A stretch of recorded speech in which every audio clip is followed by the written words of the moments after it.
Have you ever wondered what obscure secrets the old rural families kept behind locked doors? Today, the case I will reveal has remained hidden for almost a century within the forgotten valleys of Western Virginia. The story of Jedediah Blackwood is not just about an isolated family, but about how geographical and social isolation allowed unthinkable practices to continue for generations. In dusty judicial documents that no one had examined in decades, I made my discovery. I found reports from rural doctors who witnessed the devastating results of this distorted family lineage. What I discovered goes far beyond what we imagine possible in our own American history. I was truly shaken by what I found. These are family standards that produced devastating genetic consequences, which you need to know to understand the importance of studies on human heredity and genetics. If you value true stories that would never appear in conventional history books, subscribe now to accompany our series on the forgotten families of rural America. What I will reveal about the Blackwoods will forever change your understanding of what happened in the isolated corners of the Appalachian Mountains in the 1920s. In the shaded valley of Pine Hollow, McDowell County, Western Virginia, the blackened bones of the old Blackwood house still remain. The soil seems impregnated with the smell of ashes. Even after 70 years from the fire that consumed the property, the trees grew high around the ruins, as if nature itself tried to hide the secrets that occurred there between 1895 and 1932. An explicable sense of discomfort is reported by occasional visitors. Local residents avoid the place completely. The truth about this family reveals a fundamental failure in our understanding of human nature. When we isolate people for a long time, when we allow a man to establish complete rule over others without supervision or consequences, we create conditions for the unthinkable to flourish in the shadows. The Blackwood case is not just a history of consanguinity, but a testimony about how institutional failures can allow predators to control entire generations.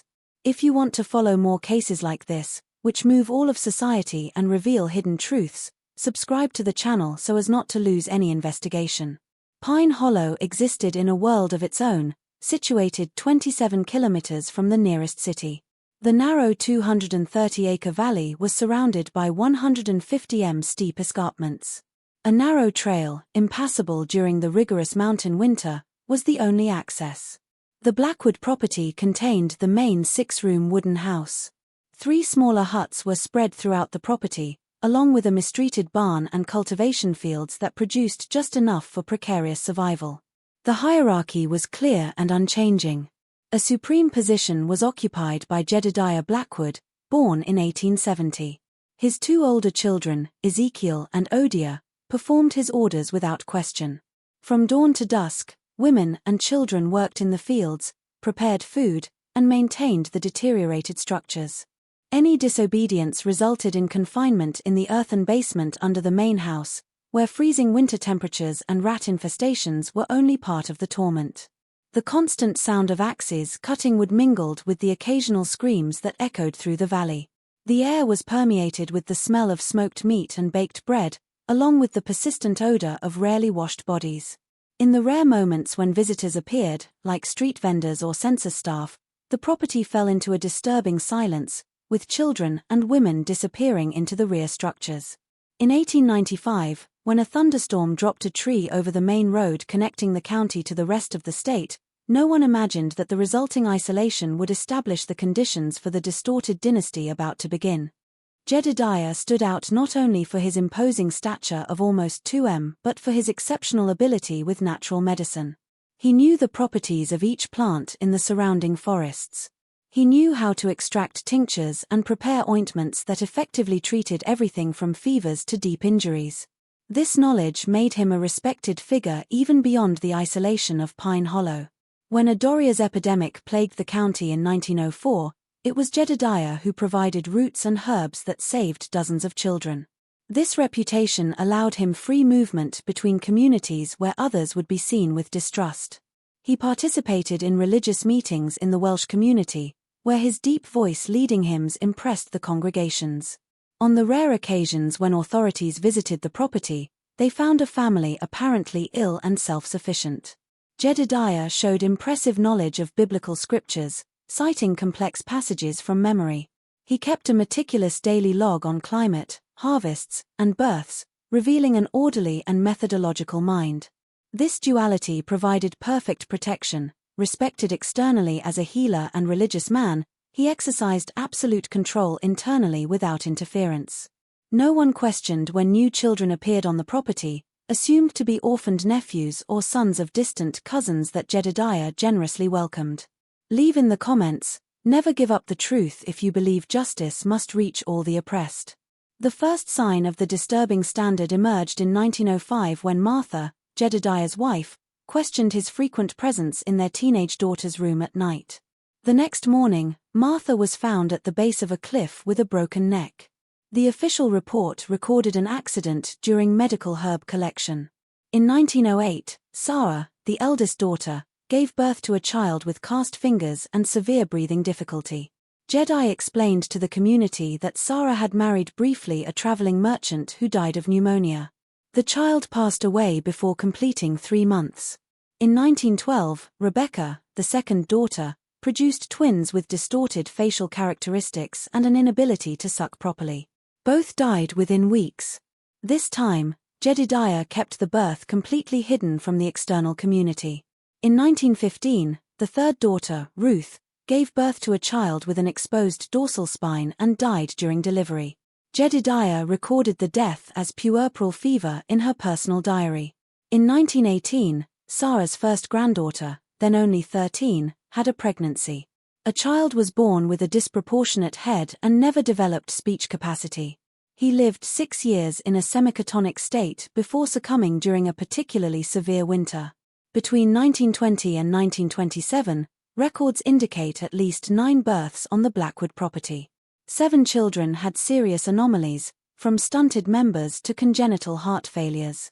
Jedediah documented each case with clinical accuracy in a locked notebook found decades later, detailing the expected progression of characteristics when a lineage maintains purity.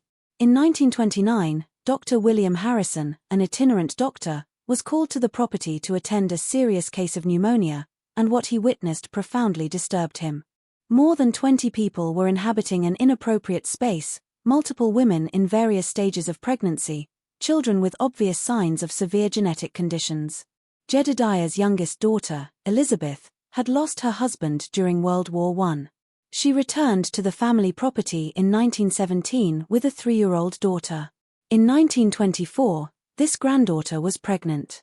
The child was born with a severe intellectual disability and physical characteristics showing consanguinity. In 1927, the definitive traumatic event occurred. Jedediah's great-granddaughter, then just 12, was found hidden in the barn, pregnant and terrified. She reported to her brothers that Grandpa had visited her room regularly since her 11th birthday. When rumors reached Elizabeth, she confronted her father. The next morning, Elizabeth was found hanged in the barn. The official report registered suicide, although defensive marks on her arms suggested differently. At the same time, a niece that Jedediah had brought to the property after the Spanish influenza epidemic was in labor at age 14. The child was born with multiple anomalies and passed away hours later. An informal autopsy performed by Dr. Harrison documented extensive heart malformations and incomplete brain development. In June 1930, Eleanor, Jedediah's older granddaughter, publicly confronted her grandfather during a meeting at the Welsh Methodist Church. She spoke loudly enough for every congregation member to hear, accusing him of crimes against nature and against God. Jedediah dragged her away by her hair as she kept shouting details that deeply disturbed those present. Pastor Willa Thompson tried to intervene, but Jedediah threatened to bring a plague over the whole city if someone interfered with family affairs. Knowing his healer reputation and fearing he could poison the water sources, the community did not act immediately. Eleanor never returned to church. Rumors suggested she had been confined in the basement for months, fed only with water and bread. When she finally emerged, according to reports from a street vendor who visited the property, she seemed a ghost, with empty eyes and mechanical movements as if her soul had abandoned her body. On the night of August 13, 1930, during Jedediah's birthday celebration, Eleanor served the gathered family a meal. The main course contained roots of saka and seeds of belladonna, poisons that Jedediah had taught her to identify years before. 7 adult family members, including Jedediah, died before dawn. Eleanor brought together the surviving children, 18 in total, many with obvious genetic problems. She led them to the city of Welsh, an arduous walk of almost 30 kilometers. When they arrived, Eleanor handed over to the sheriff the detailed daily maintained by Jedediah, documenting precisely 3 decades of forced consanguinity and its results. Authorities found on the property evidence that confirmed Eleanor's report, Jedediah's meticulous records, including notes on family lineage purification experiments and clinical observations on the progression of hereditary characteristics through controlled generations. Eleanor had carefully preserved these documents, keeping them hidden in a false bottom of a chest. Detailed drawings showed a distorted family tree with the same names repeatedly appearing in multiple positions. Dry umbilical cord samples were labeled and catalogued along with hair strands of each child born on the property. A secret room discovered under the floor of the main house contained rudimentary medical equipment and more than 50 vials with preserved specimens, the remains of evil fetuses and organs with obvious anomalies. Jedediah had documented each specimen with clinical accuracy, noting the exact kinship and predictable deviations based on genetic proximity. Authorities were so disturbed that the sheriff ordered the immediate burning of this evidence, a decision later criticized for preventing complete documentation of the case. The county doctor, however, secretly photographed part of the material before its destruction. These photographs were rediscovered in 1978 in a municipal archive and formed the basis for the modern understanding of the case. In September 1930, Eleanor and the surviving children were transferred to Western State Hospital. Medical reports documented devastating conditions, from severe intellectual disabilities to multiple physical malformations. 5 children died within the first month of hospitalization. Their compromised immunological systems rapidly succumbed to hospital infections. The final ritual occurred in November 1932. Eleanor, having received permission to visit the property under supervision, led a solemn ceremony with the surviving children. Each child deposited a personal object in a central circle: a cloth doll, carved wood, a hair ribbon. Eleanor recited the names of all who had suffered on the property, including those who never received official names. She lit a fire in the center of the circle that gradually expanded until it swallowed the main structure. As flames consumed the house that had witnessed so much horror, the children formed a line and walked toward the main road. Eleanor led with the youngest child in her arms, a 3-year-old girl with a severe spinal curvature who would never be able to walk independently. An iconic photograph of this moment, captured by a reporter for the McDowell County Register who had followed the group, shows their silhouettes clipped against the intense flames. It is a poetic image of liberation that captured the national imagination when the history finally came to light in 1933. The impact of the Blackwood case reverberated far beyond McDowell County. In January 1933, the Western Virginia Health Department issued an emergency directive ordering inspections in isolated communities. 7 other significant cases of consanguinity were discovered, although none with the scale and systematization of the Blackwoods. Correspondence between state authorities reveals increasing panic. A letter from the Public Health Commissioner to the governor mentioned disturbing possibilities of widespread phenomena in the mountainous regions and recommended immediate intervention to prevent genetic degeneration of the rural population. Between 1933 and 1936, at least 12 fires on isolated properties were reported in southwest Virginia and eastern Kentucky. Subsequent investigations linked each case to families suspected of similar practices, suggesting a clandestine movement inspired by Eleanor's action. The term Blackwood method first appeared in a 1934 police report, referring to the standard of poisoning with native plants followed by a purifying fire. Authorities related at least 5 cases in 3 different states to this specific standard. In rural communities, the almost mythical figure of the Lady of the Ashes emerged, a mysterious woman who allegedly visited isolated areas, identified families with patterns similar to the Blackwoods, and left small packages containing poisonous plants and detailed instructions. No concrete evidence of this figure has ever been found, but the legend has persisted for decades. In 1935, a preliminary university study on the genetic consequences of the case was suppressed after political pressure, with aides fearing that complete details would stain the state's reputation and cause unnecessary panic. The documents were sealed by court order and remained inaccessible until 1978. The state's response to the Blackwood case was quick and severe. In February 1933, 50 state guard agents were deployed to locate and investigate isolated communities in the Appalachia Mountains. Reports indicate significant resistance. Whole families disappeared into the forest before the authorities' arrival. Entire communities kept a stubborn silence. Operation Sunrise, as it was designated, faced immense logistics challenges. The mountainous terrain made access difficult. Trails were often sabotaged with primitive traps. Local guides suddenly forgot paths to certain properties. In May 1933, a detachment led by Captain Morris located a complex similar to the Blackwoods in the neighboring county of Wyoming. As they approached, they were received with shots. The resulting shooting lasted for hours, ending when the occupants burned their own property and perished in the flames. A subsequent investigation found evidence of practices similar to those documented in the Blackwood case. As the operation continued, a disturbing pattern emerged. In at least 7 locations, authorities found only steaming ruins and abandoned properties, the inhabitants having implemented the Blackwood Protocol before they could be detained. Eleanor Blackwood became a polarizing figure. For authorities, she was a criminal who had murdered 7 people, regardless of the circumstances. For oppressed communities, she represented justice when institutions failed. The hunt intensified when a witness reported having seen her in Huntington in September 1933. The final confrontation occurred in an isolated cabin near the Kentucky border in December 1933, when she was surrounded by state agents. Eleanor allegedly emerged calmly from the structure carrying Jedediah's original diary. According to multiple reports, she deliberately walked towards the officers, maintaining direct eye contact with the operation leader. Her last words, recorded by 3 independent witnesses, remain recorded in regional cultural memory. Some ills are so deep that only fire can purify. Remember the children who could not speak for themselves.